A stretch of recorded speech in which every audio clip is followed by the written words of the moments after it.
All right, chat. Today we're going to talk about what to do if you've peaked in your 20s. So a lot of us will work really hard when we're young, but then early 20s roll around, mid 20s roll around. Some of us start to feel a little bit burnt out, but many of us feel like that drive, that sort of grit that we used to have in our early 20s starts to disappear by our late 20s or early 30s.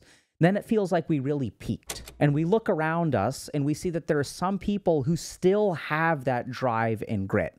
They seem to be really focused on developing themselves personally, professionally, and we kind of look at them and we're like, I just don't have that anymore. And so then you can sort of fall into this like world of podcast bro optimization, which is not bad by any means, but those productivity hacks don't solve the root of the problem. So if you look at someone else who wakes up every day, has passion, has drive, they know what they want to do in life, and that's what's missing for you. So in order for you to have that passion and drive about what you want to do in your life, that actually starts with the concept of you. Because there's a really important transition that we have to make usually in our 20s, which is moving from sort of external motivations, trying to make other people happy, to discovering who we are. Once I know who I am, a lot of that intrinsic motivation and drive comes from that sense of me. So I'll explain just a little bit more, right? So if I say like, okay, hi, I'm Dr. K and I have a purpose in life. My purpose is to help the digital generation with their mental health. But in order to like have that kind of purpose, there has to be a me. Does that make sense? Like the purpose of my life connects fundamentally to who I am. And unless you know who you are, your experience of life is going to be, you're going to get a lot of these signals from the outside. Like, oh, like, maybe I should do this. Maybe I should do this. Maybe I should do this. This looks pretty exciting. This looks pretty exciting. And then you kind of get into it a little bit, but that drive isn't there. You do it for a couple months and then you're like, maybe I should do this. So I don't know if this kind of makes sense, but if you don't know who you are constantly going to be changing your mind about what you need to do to fix yourself, to improve yourself, to find some degree of peace. So let's start with sort of understanding this motivational structure. So when we're young, our motivational structure and what gives us drive is actually other people. So if you have a young kid, right, like we're getting socialized to behave in the right way. Say please and thank you. Make sure you wipe your mouth before you get up. Make sure you wash your hands. Make sure you share with the other kids. So the earliest phase of our life is about socialization and like conditioning, where what we are supposed to do is what other people tell us. So oftentimes people will get exposed to like particular hobbies or opportunities that are based on chance. Maybe you have some early like talents that start to emerge. People say, oh, you're smart, you should play chess. So it's kind of this RNG sort of thing where like our early motivational system, and this is literally how our brain develops, right? This is why kids are so good at learning languages, because they are sort of responding to their environment. So a child may have like some degree of like a want or a desire, but they don't have a sense of identity. You can't ask a 5-year-old or a 6-year-old, like, who are you? They're not going to be able to answer that question. So early on, our motivational structure, when our brain is a little bit more primitive and like appropriately developed, but like we have a 6-year-old brain, that motivational structure is designed to make other people happy. So this is what starts to happen in our teenage years, is like we start to develop some sense of identity, right? Like teenagers like kind of think they know who they are, but they really actually have no clue. So they have lots of problems with confidence. There's a lot of peer pressure. There's a lot of conformism. So then what happens is, as we enter our early 20s, we still have this externally oriented motivational system, where the reason we grind, we don't really know what we want, but we've set a target for ourselves and the rest of the world is providing structure for us. Right? So you have to study for this test, get A's on the exam, get a good internship. Once you have a good internship, turn it into a good job. It's like this next step, grind, make the rest of the world happy. Once we transition into our mid-20s, late 20s, once our brain sort of fully develops, that old motivational system of making other people happy doesn't work anymore. If you rely on that system, and I have plenty of patients who do, to try to make other people happy, even in their 20s or 30s, they lose their sense of identity. These are people who sort of like, start to live for other people. So who are you? Well, I'm like this person's husband. I'm this person's wife. I take care of my parents. I'm the friend that everyone calls. Their identity is not independent of their relationships. These people usually feel incredibly out of control. They usually feel like they're not happy in life, and they usually feel less than the people around them. They sort of gravitate towards big personalities. So you may have a friend or someone in your family who like takes up a lot of space in the room. And since they take up a lot of space in the room, you take up very little. They start to become almost devoid of personality. And these people go through an identity crisis that Erik Erikson called a noiseless crisis. These people are internally desperate, but from the outside, their life seems to be going okay. And that could be you too. Where like on paper, things seem to be going okay. You've got a decent job, maybe you've got a decent relationship, but internally there's like this silent desperation of like even though everything on paper is okay, I don't feel good about my life. So how do you navigate this? How do you bridge the gap from this sort of noiseless identity crisis of making other people happy to someone who is self-directed, to someone who knows who they are? And once you know who you are, you can connect with the world, right? Because here's me, here's the world. And the way that those two things connect, that's what my purpose is. So in my case, I'm trying to help y'all with mental health, whatever, right? But you have a unique set of attributes. There's something that only that you can provide that when we connect that to the world will give you a sense of purpose. And once you know what that is, your internal drive and your internal fire will return. Changing your life isn't easy. When I was flunking out of college, I had to travel all the way to an ashram in India to begin a 7-year journey to put my life back together. Unfortunately, that option isn't available to everyone. That's why I've taken most of what I've learned, distilled it into the most important points, not just from India, but also my years of training as a psychiatrist, into our coaching program. Coaches will help you set appropriate goals, maintain motivation, and hold you accountable. Thousands of people from all over the world have tried HG coaching and have seen sustained improvements in purpose and direction in life, and even reductions in feelings of depression and anxiety. So if you're interested in putting your life together but don't have 7 years to wander around India, definitely check out HG coaching.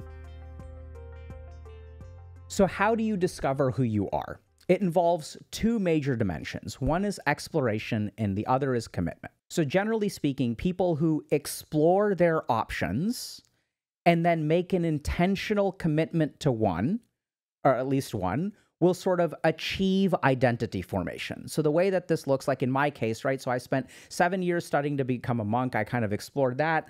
When I was in college, I was top 100 on the Warcraft 3 ladder in North America. So I tried to kind of go pro as a gamer. That really didn't work out. I started a company when I was 24 that went defunct. So I tried a bunch of stuff and none of it really felt right. So even though I spent 7 years studying to become a monk, I decided not to become a monk. Something about that didn't really work out. And I still remember the moment I walked away from that and the moment that I decided to become a doctor. And it's so honestly pathetic. So I was talking to my girlfriend, I was madly in love, and she was like, I want to be married to a doctor. And I was like, all right, guess I'm giving up the monk life and I guess I'm going to medical school. It's such a vapid sort of thing, right? It's oh my God, you just made this decision. But honestly, that's how it was. And it worked out. This is not me making her happy. This is a subtle thing to understand. It's I chose, I was like, okay, this is what I'm going to do. I really want to marry this woman. This is what I want. So I'm going to do this and it's totally fine. There's nothing wrong with being a doctor. Being a doctor is great anyway. So I sort of made this commitment. So this is a good example of when we have exploration followed by commitment, that's when we end up with a well-formed identity. Now, how can we get tripped up with this? So a really, really common problem is something called moratorium. So this is when people are exploring a lot, but they refuse to make a commitment or they're unable to make a commitment. And a lot of people are stuck in this sort of situation where they're exploring this, exploring this, exploring this. I don't know what to do. Should I do this? Should I do this? They kind of get super caught up about the costs of making a commitment, right? So if I choose to major in this thing, or if I marry this person, this means I won't get to explore this, this means I won't get to explore this. So oftentimes these people are really afraid of commitment because of how it actually narrows the potential of their life. Because once I commit to this thing, that means that I can't do everything else, and that terrifies them. So they're sort of stuck in this limbo of continuous exploration. That can happen with people who peak in their 20s, where they're sort of constantly exploring, but the more common situation for people in their 20s is when they have commitment without exploration. This is something that we call foreclosure. So, when I was finishing up med school and starting psychiatry residency, there was someone who's about a decade younger from my social circle. And I was asking them, they were going to college. And I was like, oh, what are you majoring in? They're like, I'm majoring in investment banking pre-med. This is a 17-year-old kid who's about to go to college. And I'm like, what the does that even mean? He's like, yeah, either I'm going to be an investment banker or I'm going to be a doctor. I'm not sure which one. So as I talked to this guy a little bit more, and years later, he's a wonderful person. And I was like, man, this kid has no idea what they're doing. And they're really like signing up for a lot. So foreclosure happens when oftentimes there are environmental influences that tell you should do this. Become an engineer because you'll have an easy life. Doctor is too much work. You're going to be in school for 10 years. Or in my case, there was a ton of foreclosure. When I was 15 years old, I was like, what are you going to be when you grow up? I was like, I'm going to be doctor. Because my grandmother told me when I was like 6, you'll be a wonderful doctor. Once a month, she'd tell me how great of a doctor I'm going to be, great of a doctor I'm going to be, great of a doctor I'm going to be. I remember I told I got interested in art and the environment and things like that. I told my dad one day when I was in the 7th grade, like, hey, I want to be an environmentalist. I want to like understand how the world works and things like that. He's like, that's a waste of time, Alok. Don't do that. So this is what foreclosure looks like when you have no exploration and you commit to something. Now, foreclosure sort of works for a while because while your brain is externally motivated, while your brain is designed to make the people around you happy, like in your young years, teenage years, or early adulthood, you can get enough external feedback. And this is what people with foreclosure look like, where if the world demands that you work, you're able to work. If there's a deadline, if your boss wants to do something, then you're able to put forth your best effort. Sort of last-minute panic and external pressures are what bring out your best work ethic. But if you're someone like this, you feel incredibly out of control. And the worst thing that people can do is start to structure a life where there are external inputs. I'm externally motivated, so let me start to create all these inputs. Let me sign up for a high-pressure job where like people are forcing me to do things. Since I can't motivate myself, I'm going to structure my environment to continuously motivate me. Now, that works from a sense of forcing yourself into productivity, but there's no direction. The external world determines what you end up doing, when you end up doing it. So you can be productive, but you'll be out of control. What we're shooting for is something called achievement. An achievement is when we have plenty of exploration, we do intentional exploration of lots of different options, and we end up making a commitment. So if you're someone who's stuck in moratorium, where you're continuously exploring, the main thing that you need to do is commit to something. We'll talk about that a little bit down the road. And if you're someone who has gone through foreclosure, which is way more common if you peaked in your 20s, what you probably need to do is go back and explore your options a little bit more. Now, this is what's going to be really scary. When I tell you about that, you're going to have all kinds of thoughts in your head. You're going to have thoughts like, oh my God, like how much time will that take? I've invested so much energy in this. Like, do I have to start over? I don't want to start over. You're going to have all these kinds of thoughts. And I want you to really pay attention to those thoughts because those are the thoughts that got you here in the first place. You're so afraid to waste time. You don't want to lose the investment that you've made. And as long as you're trying to optimize the investment that you've made already, you're trying to optimize this particular path, you will never achieve internal motivation. You will be stuck in this forcing yourself to grind, trying to find productivity hacks because there's no natural passion left, right? You're about optimization, not about passion. Passion is about doing things that are not optimal. Passion is about doing stupid things because you love something. And over time, you'll figure out how to make it work. I started Healthy Gamer when I was like 36, right? That's when I started something new. I left my faculty position at Harvard Medical School, which I had worked so hard to get to start this random ass thing where I'm talking to randos on the internet. And it's the best decision I ever made. A big part of what I've learned about developing internal motivation and discovering who you are and not plateauing is that you oftentimes have to walk away from great things. So I was on track to become a monk, walked away. Was on track to become an academic psychiatrist, walked away. Right? So you sometimes have to walk away from things to really discover who you are. If you're someone who's plateaued in your 20s and you're looking for that internal drive, and that internal drive depends on who you are, how do you discover who you are? How do you know who you are? And this is what's really beautiful. A lot of people think like, oh, the way to discover who you are is to journal. No, it doesn't involve any of that stuff. We're talking about neuroscientific mechanisms that give you a sense of identity. And the funny thing is they have nothing to do with identity. They have nothing to do with our common understanding of identity. No journaling. You don't need to go to therapy. You don't need to go hiking in the wilderness. You don't need to meditate for a lot of time. Actually, it doesn't need any of that stuff. There's a beautiful thing called self-determination theory that basically figured out how human beings develop identity.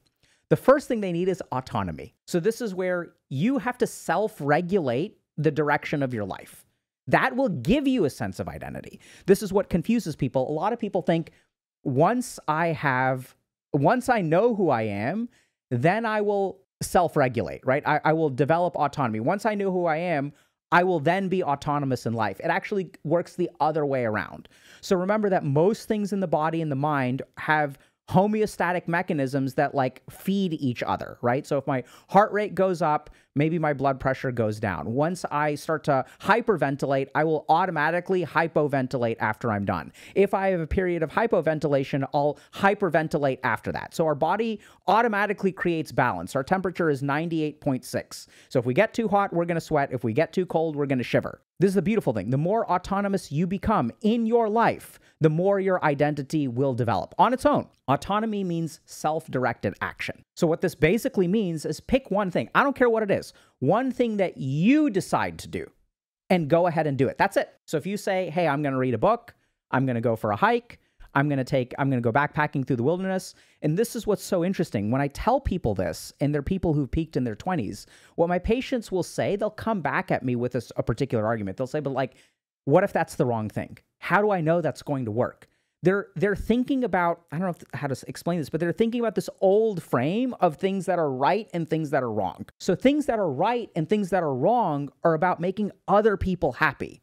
Getting an A is right, getting an F is wrong. Majoring in this thing is correct, majoring in this thing is stupid. So this concept of right and wrong has nothing to do with autonomy. Do y'all see what I mean? Autonomy is not about right or wrong. It's not about doing things that will make the world happy or make the world unhappy. It is you choosing. That's the important part. I don't care what you choose. What you choose is actually immaterial because the science of self-determination theories show us that when you express autonomy, when you say, I am going to do something, and then that thing happens, the main thing is the I is what levels up. The second thing that we're going to talk about is competence. So if you want to develop your sense of identity, if you want to find that internal drive, you require competence. Now, this is the really crazy thing. Competence does not mean being good at something. I know. That's what you think it means. That's not what it means, not from a true psychological standpoint. Competence means stretching your capabilities and hopefully succeeding. That's how we really know internally we're competent. So this is where a big problem, once again, for people who peak in their 20s is y'all may be good at something, but we both know you're not really pushing yourself. You may be above average IQ, you may be gifted at engineering, but you kind of like, you're like trying to make other people happy, right? You know you could be doing more. You may have an idea for a startup based on chemical engineering. You may have some idea or something like that, but you're not pushing yourself. So then what happens is you're not really understanding how competent you are. You're not really stressing yourself. But to know who you are requires knowing your limits. So this also is going to get a little bit abstract, but bear with me. How do I know who I am? I'm capable of some things and I'm not capable of other things.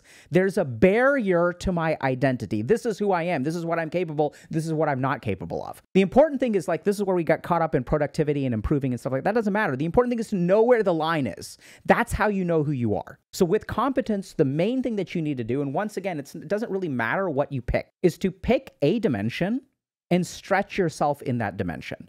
If you're used to working out for 1 hour a day, 3 times a week, push yourself to 75 minutes. Just push yourself in whatever direction, doesn't matter. If you're someone who, loves to read fantasy, push yourself, start to write a little bit of fantasy. The main thing is that you push yourself, you stretch your limits. Now, something cool happens when you stretch your limits. What'll usually happen is you'll end up succeeding, and then that'll help you feel really good. You'll start to get a sense of who you are and what you are capable of. Once you know what you are capable of, the you will be better defined. The last thing I think is the hardest one, and this is relatedness. This is for other people to see and appreciate who the real you is. Now, relatedness is the third aspect of individuation, which is really hard to do in today's world for two reasons. The first is that if you're someone who peaked in your 20s, chances are you don't know who you are. And if you don't know who you are, you can't be who you are. And if you can't be who you are, other people can't see who you are.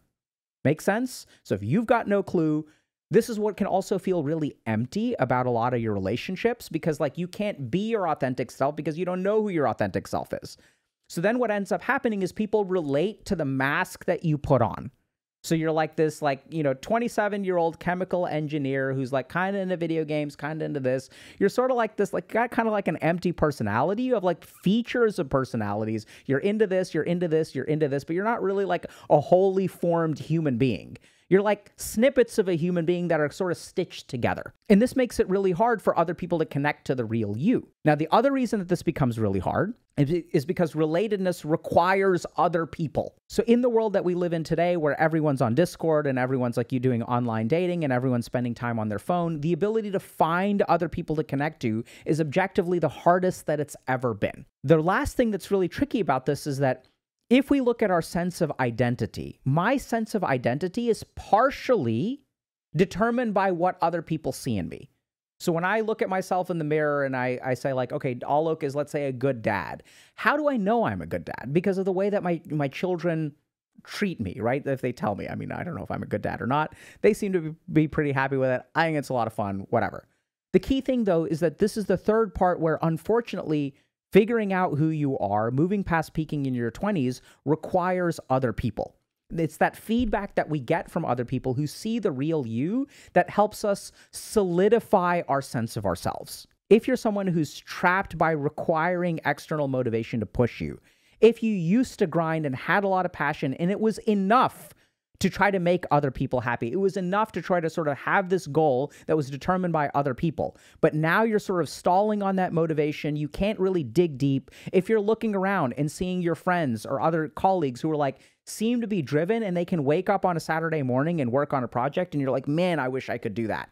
The answer isn't B12 supplements. The answer is figuring out who you are.